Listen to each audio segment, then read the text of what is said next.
My dear viewers, my students, my well wishers, and my followers.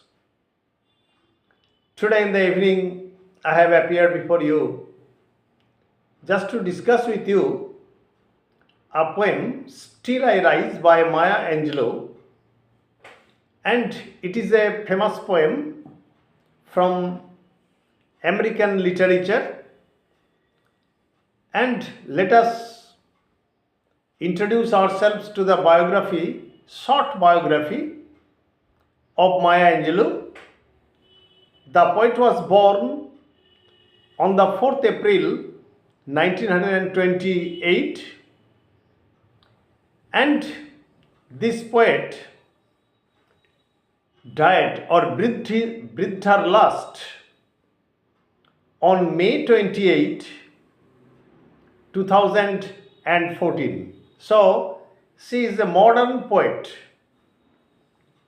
She was not only a poet but also a writer, civil rights activist, and at the same time a journalist, a short story writer, whatnot. She was a genius, a multifaceted talent. However, she was also a producer, director of many short films, television programs, etc. However, she belonged to the blacks in the US, and she was raped at the age of 8 only. At the age of 8, she was raped, and that is why she had gone through terrific mental agony, and she became almost mute or dumb. And from the depth of her agony, she has composed many poems. However, let us discuss the poem first, then we will criticize, we will discuss in depth. Let us discuss the substance of the poem first. The first line begins with, "You may write me down in history with your bitter, twisted lies." It means that those who write history, those who write the history of the country or any fight or any struggle of a nation, many lies creep into their writings. Many exaggerations creep into their writings, and many truths are hidden in their writings. However, this poet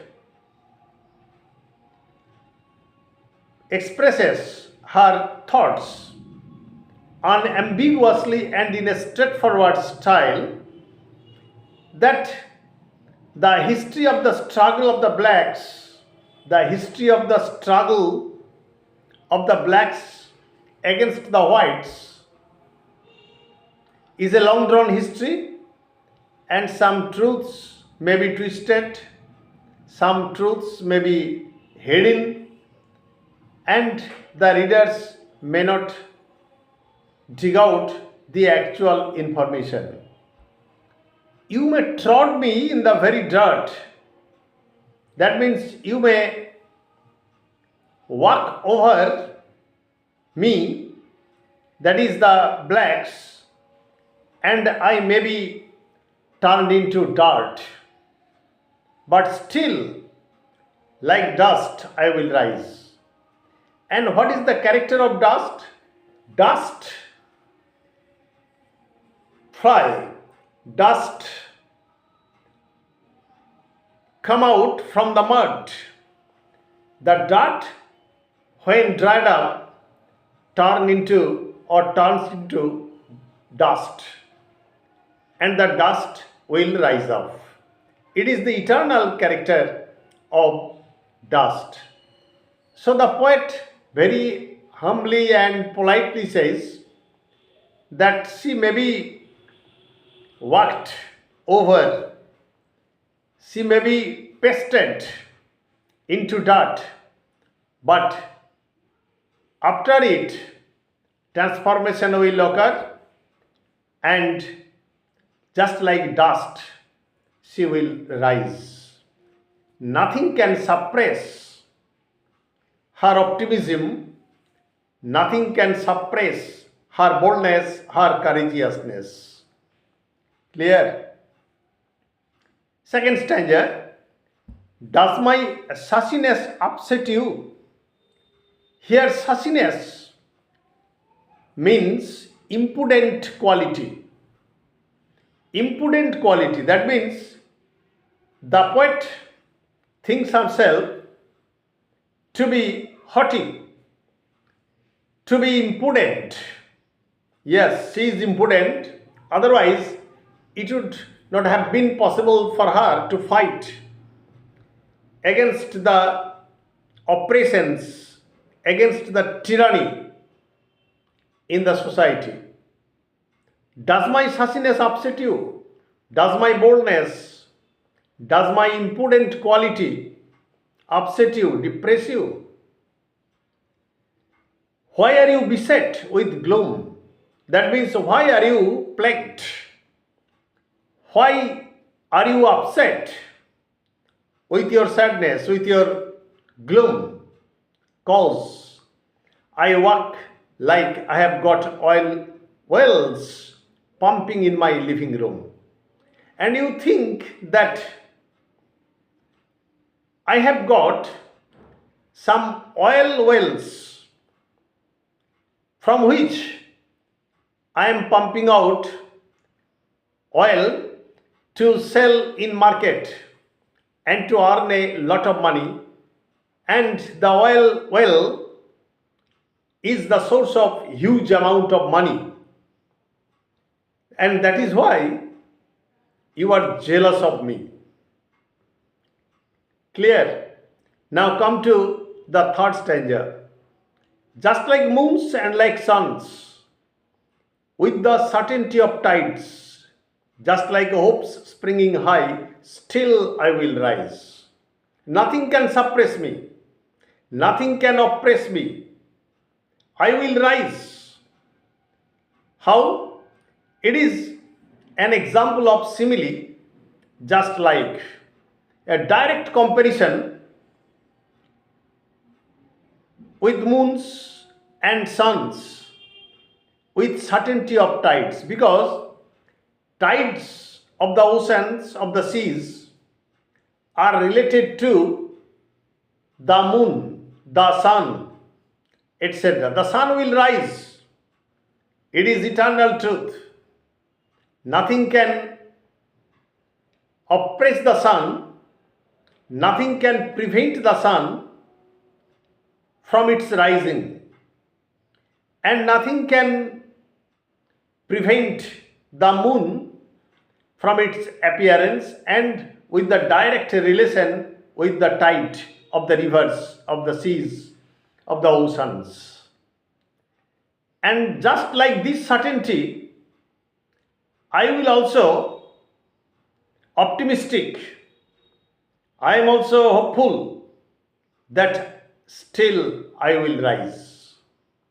I cannot be pested, I cannot be oppressed, I cannot be tyrannized, and nothing can prevent me from struggling against social injustice.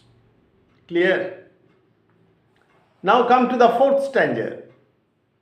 Did you want to see me broken, bowed head and lowered eyes? That means our sweetest songs are those that tell the saddest thoughts of life. So people take pleasure in the miseries of other people. It is also the natural truth, it is also the eternal truth, and it is also the human habit. Did you want to see me broken? That means broken hearted. Do you want to see me broken hearted? Do you want to see me bowed head? That means I am bowing down my head to the feet of the kings, of the emperors, of the rich, of the whites, and lowered eyes. That means I have bent forward my eyes. Shoulders falling down like teardrops. Again, like teardrops. The falling down of shoulders when a man is oppressed, when a man is tyrannized, when a man is exhausted of giving hard labor, his shoulders may fall down because he has lost his physical as well as mental strength and capability. And you know that when you cry, when you lament or mourn, the drops of tears roll down your cheeks. So the comparison is between the lowering of the falling down of the shoulders with the dropping of tears, weakened by my soulful cries. Because throughout my life, I have cried. Throughout my life, I have been oppressed. Throughout my life, I have gone through the impoverished condition. Throughout my life, I have gone through the most exploited conditions.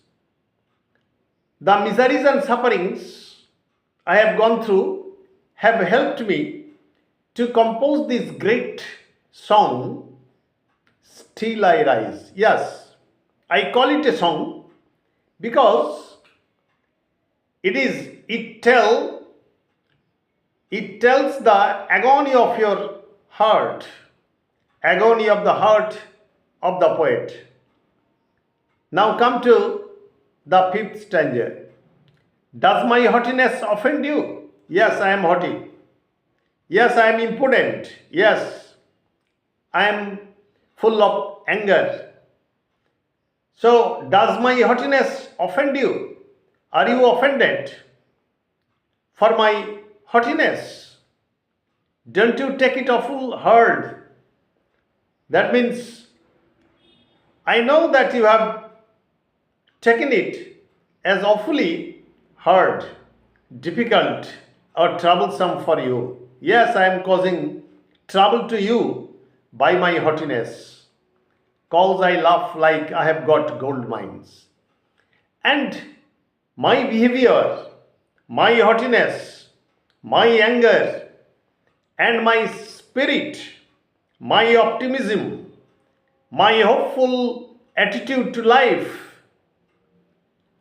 cause you laugh because you think that I have got gold mines in my room, at my home, digging in my own backyard.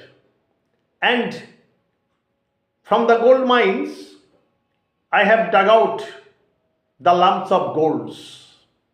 You think it, and you are jealous, you are envious. That is why. Clear? Now come to the sixth stanza. You may shoot me with your words. You may cut me with your eyes. That means my impudence, my haughtiness, my fighting spirit, my optimistic attitude, my hopeful attitude will hurt you, will cause you think that I have got gold mines at my home.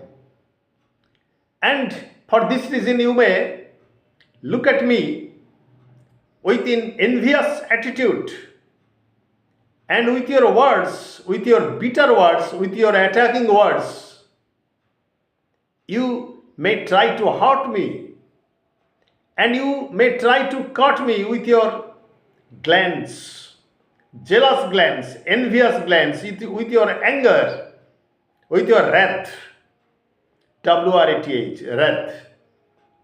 You may kill me with your hatefulness, with your hatred, with your bitterness.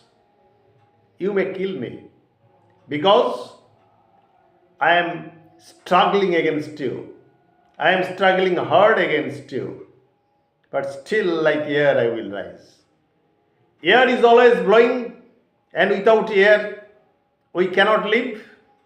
So, inevitably and obviously or certainly, I will rise like air.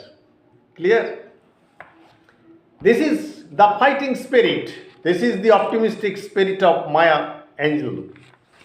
Now come to another stanza. Does my sexiness upset you? Here, the arousal of feeling of sexual desire, that is sexiness, that is the sexual appeal.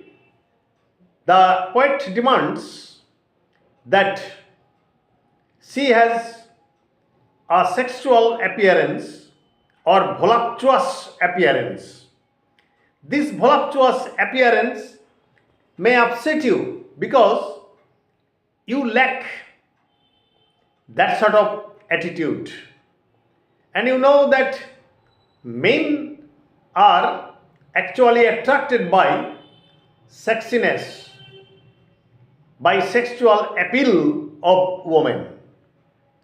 Does it come as a surprise? Do you think that my sexiness, my sexual appeal, my physical attraction come as a surprise, come as a wonder, cause jealousy or envy in you?